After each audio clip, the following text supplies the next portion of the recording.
Hello there. Now, if you're like me, you probably find New Year's resolutions to be a complete and utter waste of everybody's time. I know that I certainly do. So this year I haven't done any. There are, however, a few habits that I would like to get into starting from this January.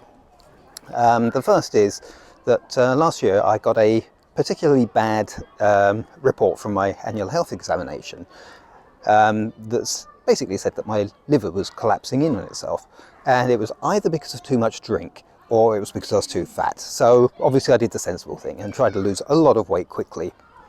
I got down from 85 kilograms to just under 72 during January and February, which was quite a good feat, I thought.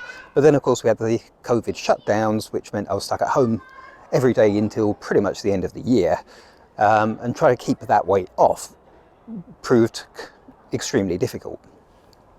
I did manage to keep most of it off though, but in the last few weeks of December it's kind of crept back up again. It's up at 77 at the moment.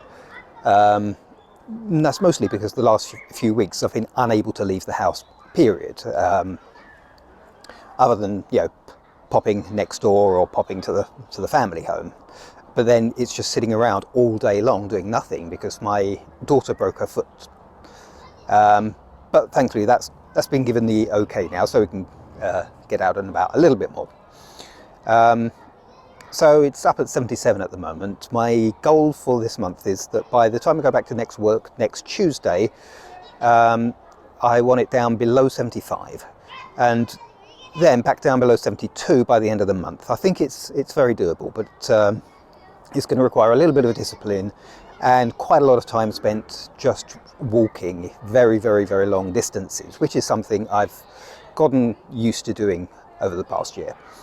The other habit that I want to get into is actually exactly what I'm doing now, spending more time talking to nobody, because ever since we shut down last year, I've found myself going weeks at a time without speaking English at all. It's getting harder and harder to put a sentence together coherently without scripting it in advance.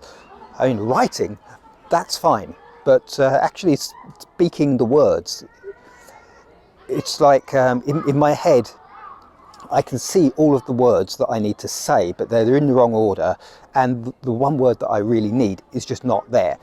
It's a very strange way of thinking, but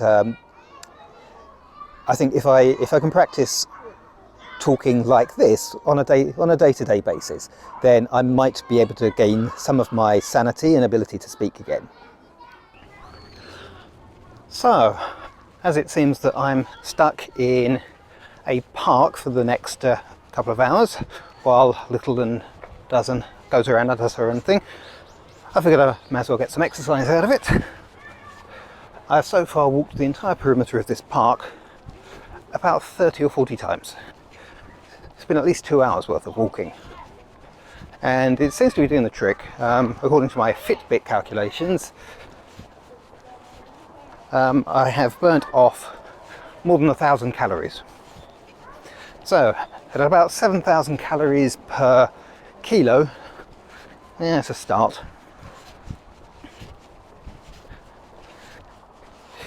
Now, this is not actually the easiest park in the world to navigate, because we've got all these rock formations. You've got this lovely kind of flowing river thing in the summer, which just looks god awful in the winter, but it all fills up with leaves.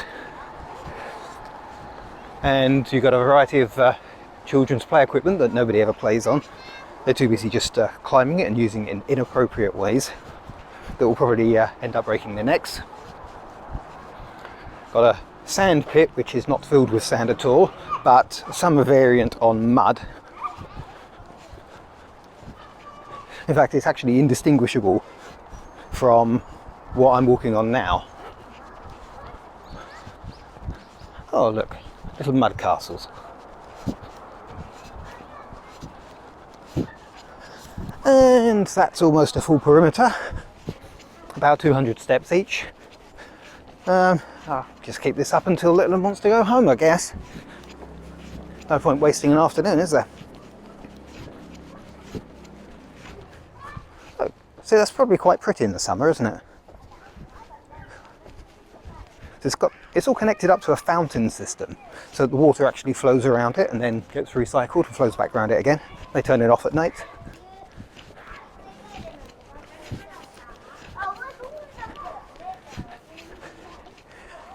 And the best thing is it's completely safe, unless you happen to be allergic to water. Sometime having now passed, I am still walking round and round and round the perimeter of this park. I'm sure it's doing me a lot of good, but it's very boring.